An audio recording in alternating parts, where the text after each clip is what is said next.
Dear viewers, don't forget to like this video and subscribe this channel. Enjoy your listening. My dad gave me the best gift for my 18th birthday. A trip to India, just the two of us. But the night before our flight, my jealous stepmom and her daughter burned my passport. Dad was furious. Hi. I turned 18 just a couple of days ago, and I was supposed to leave for my very first international trip, to India. It was meant to be truly special for so many reasons. My mom passed away when I was 6. To cope with the loss, my dad and I used to watch Indian movies all the time. They were colorful, fun, and always lifted my mood. That's how I fell in love with Indian culture. Mom loved Indian cinema too. She had lots of traditional Indian clothes, even though she never actually visited India herself. She only knew it from films. Back when Mom was alive, Dad promised us that one day we'd all go to India together and have the time of our lives. Sadly, Mom died in her sleep from a brain aneurysm before Dad was able to save enough money to take us from Illinois all the way to India. She was only 32 when she died. No one saw it coming. My parents were each other's first and only love, so it hit my dad especially hard. Those were difficult times for both of us. The only thing that made me feel better was watching those movies with Dad. It became our little ritual. At least once a week, we'd put on a film from Mom's collection and spend time together, so we wouldn't lose that bond. That's how Dad and I became especially close, and since then, we've always had a warm relationship. I know Mom would be proud of us, and when we meet her again someday, I'm sure she'll be happy with how things turned out, with maybe just a couple of exceptions. But overall, she'd be glad that we survived such a terrible loss. So yes, India has always held a special place in both my heart and Dad's. We both dreamed of going there, experiencing the culture, the colors, the energy. But either we didn't have the money, or Dad didn't have the time. At some point, I almost gave up hope that it would ever happen. But then, on my 18th birthday, Dad told me that we were finally going to make that dream come true. I was over the moon, literally jumping with joy. And the best part? My stepmom and stepsister weren't going with us. Just to be clear, it wasn't because I didn't want them there. Though honestly, I didn't. But because they both had important things going on at that time. My stepsister, Natalie, she's 17, had her final exams scheduled during the trip. And Susan, my stepmom, had a huge project at work that she'd been preparing for months. So, realistically, neither of them could come along anyway. I still have this strong feeling that Dad might have planned it this way on purpose, so the trip could be just ours. He knows I don't really get along with Susan or Natalie. Of course, if I ever asked him directly, he'd never admit it. So I'll just leave it as my personal theory. Dad announced the trip on the night of my birthday, right there at my party, in front of all my friends. Everyone was genuinely excited for me. Everyone except those two. Their faces said it all. They were clearly upset that Dad gave me such an incredible surprise, an international trip for my 18th birthday. After the party was over and the guests left, I overheard Dad arguing with Susan. I couldn't catch every word, but I knew exactly what it was about. She was upset about the trip. She thought the vacation should be postponed until the whole family could go. Honestly, I was glad that didn't happen. It would have been a disaster for a few reasons. First, because I really don't get along with Susan or Natalie. Second, because they're just not the kind of people you want to travel with. We've gone on trips together before, and they were miserable. They are not fun to be around, especially during vacations. So I had zero interest in them joining us. I already explained why this trip meant so much to me emotionally, and I couldn't imagine it being ruined by their presence. Dad had plenty of logical reasons not to take them too. He didn't want Susan to miss important work, and Natalie couldn't skip her exams or graduation. Susan and Natalie came into my life about 5 years ago. At first, things were fine.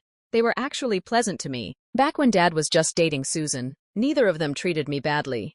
But then, 2 years ago, when they got married, everything changed overnight. I know it wasn't me. I didn't do anything differently. But after the wedding, both Susan and Natalie's behavior shifted. Suddenly, they were colder, meaner. At first, our relationship had at least been polite and civil. Then Susan started treating me like I was beneath her, and Natalie just copied whatever her mom did. They spoke to me rudely, were intentionally nasty, but only when Dad wasn't around. The moment he entered the room, they'd switch back to being all sweet and kind. It was bizarre. Eventually, I decided to bring it up with Dad. We had a family meeting to talk it through. Of course, they denied everything. But luckily, I had a recording of a conversation from just a few days earlier where they were being completely awful to me. Once I played it, they couldn't lie anymore. So instead, they switched to manipulation. They started crying, telling Dad they felt like I never accepted them as family, which was total nonsense. I did consider them family. It was them who treated me like garbage. Dad was confused. Susan was the first woman he'd cared about since Mom passed, and I knew he didn't want to give that up easily. He asked all of us to try harder to get along. So, for his sake, I agreed to keep the peace. From then on, their behavior changed again. But instead of faking kindness when Dad was around, they just chose a new tactic. Complete silence. When he wasn't around, they acted like I didn't exist. Honestly, I preferred it that way. At least they weren't in my face anymore. For Dad's sake, we put on this little act called Happy Family. And that's how things stayed for a whole year. I never understood why their attitude shifted so drastically, but I didn't let it break me. Then came the big news about India. The day after my 18th birthday, Dad and I were having breakfast when I pulled him aside. I asked if it was true that Susan and Natalie were upset about not going to India with us. He admitted they were pretty mad, but he knew how important this trip was to me. And he knew our relationship with them wasn't great, no matter how much we all pretended otherwise. He wanted this to be something special, just for us. But now I'm not sure it's even possible, because Susan and Natalie burned my passport. Yeah, you heard that right. They literally set it on fire. I'm not joking. We found out just a few hours ago. It was around 6 p.m. I was going through my documents, organizing them so nothing got lost in different bags. My passport was supposed to be in my purse, but when I checked, it wasn't there. I tore the house apart for 45 minutes, panicking, searching everywhere. And then Susan and Natalie walked into my room with these fake sweet voices, asking if I'd lost something. I told them I couldn't find my passport anywhere. That's when Susan tossed something onto my bed. My passport, half burned, totally destroyed. "Were you looking for this?" she asked. I froze. I didn't even know how to react. Most of the passport was charred, and there was no way airport security would accept it, which meant I no longer had a passport at all. They looked so satisfied, watching my shocked face. I didn't give them the satisfaction of seeing me cry. I quietly set the passport aside, stood up, shut the door in their faces, locked it, and only then broke down sobbing. Dad wasn't home at the time. He'd gone shopping for warm weather clothes. I texted him immediately, told him to come home, and even attached a photo of the destroyed passport. When he came back and saw it, I knew from his voice that he was furious. He screamed at Susan and Natalie, calling them psychopaths, ordering them out of the house. He said he wouldn't let anyone treat his daughter that way ever again. I stayed in my room, listening. Dad was raging downstairs. He yelled at Susan and Natalie, saying he had made a mistake the first time he ignored their cruel behavior toward me. But he wasn't about to repeat that mistake again. Not after what they did to my passport. I heard them crying, putting on a show, trying to spin some ridiculous story. They claimed the passport burned because I supposedly left it on a dresser with a lit cigarette beside it, which made no sense because I don't even smoke. Dad knows that. It was the dumbest lie I'd ever heard. That's when I came downstairs. Dad looked at me and said, "Good timing. I was about to do something to even the score." At first, I thought he was calling the cops.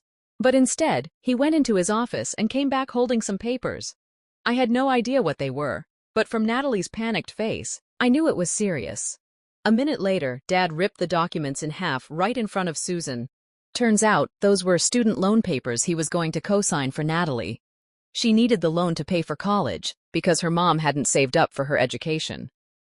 Dad had agreed to help, since his finances were more stable. But after what they did, he decided Natalie didn't deserve his support anymore. Then he told them both to get out of the house. Susan and Natalie begged, cried, even got on their knees. But Dad wouldn't budge. An hour later, they were gone. Since then, they've been blowing up my phone with messages. Natalie especially has been begging me to talk to Dad and convince him to co-sign the loan anyway. She said she'd do anything to make up for what they did. That she was sorry, that she never knew about the loan, and that it wasn't fair she'd lose her chance at college because of this. I finally replied to remind her that she and her mom took plenty of trips together without us. So why was it unfair if Dad and I wanted to take one trip of our own? Especially one to honor my late mom. They destroyed that for me. So no, I didn't feel bad. I told her she'd lost all right to ask me for anything. Update 1. Hi again. Before I tell you what happened next, let me clear up a couple of things. First, no, we didn't call the cops when I found out they burned my passport. At that moment, it didn't even cross my mind. They destroyed that for me. So no, I didn't feel bad. I told her she'd lost all right to ask me for anything. Update 1. Hi again. Before I tell you what happened next, let me clear up a couple of things. First, no, we didn't call the cops when I found out they burned my passport. At that moment, it didn't even cross my mind. I was in shock, panicking, and honestly, I doubted anything would come from it. Proving they destroyed it on purpose would take forever, and they could easily claim it was just an accident. I didn't want to waste my energy on that. Second, a lot of people asked why I'm not in college yet. I actually graduated last year and decided to take a gap year. I worked a few different jobs, did some internships in journalism, and now I'm applying to schools. I was supposed to start college around the same time as Natalie. The difference is, my grandparents are paying for my education, so Dad doesn't have to worry about it. Natalie wasn't as lucky. Her mom never saved up, so she needed that loan Dad was going to co-sign. Anyway, today I was supposed to fly to India, but with no passport, that's impossible. So instead, Dad and I stayed home, watched old movies from Mom's collection, and tried to cheer ourselves up. And honestly, it worked. I also blocked Susan and Natalie. I don't feel guilty anymore. They sabotaged me for no reason, and whatever consequences they face now, they fully deserve. Update 2. 4 days later, Dad came home. He told me he filed for divorce, finally. We had a long talk that we should have had ages ago. That so-called family meeting we once had. The one where Susan and Natalie pretended to change but then just ignored me. It was pointless. Dad realized nothing was ever going to get better. He admitted he'd been selfish, thinking only of himself, holding on to a relationship that was toxic for me and, honestly, for him too. He said he finally understood that Susan was not the person he thought she was. Maybe he had loved her, but she never cared enough to accept me. She was always jealous, always insecure, always treating me as a threat instead of family. Dad told me he was done pretending we were a happy family. We weren't. That was the truth, and he was finally ready to face it. So that same day, he met with a lawyer and filed for divorce. He apologized to me for everything I went through because of his choices. Then he hugged me, and I forgave him. For every mistake he made, he did 100 things right. To me, he's still the best dad I could ever ask for, and I love him more. Update 3. Looks like Susan was officially served with divorce papers today. Dad came home from work earlier than usual and locked himself in his office. I could hear him yelling on the phone, but I didn't know why. Later, he finally came out and explained. Turns out, Susan had called him, threatening that if he went through with the divorce, she would spread lies, drag his name through the mud, and ruin everything he worked for. The first call caught him off guard while he was still at work, so he didn't have time to record it. But when she called again after he got home, he was ready, and recorded the whole conversation. He told her flat out that if she tried to slander him or sabotage the divorce, he'd use that recording against her. Of course, she immediately flipped it, accusing him of blackmail. Classic. But Dad stood firm. He told her that if she tried to destroy his life, he'd make sure hers fell apart instead. From her tone, he could tell she was scared. So in a way, that was already a win. Update 4. A couple of weeks later, the divorce finally went through. Thanks for listening this story. Share your opinion in comments below. See you in next video.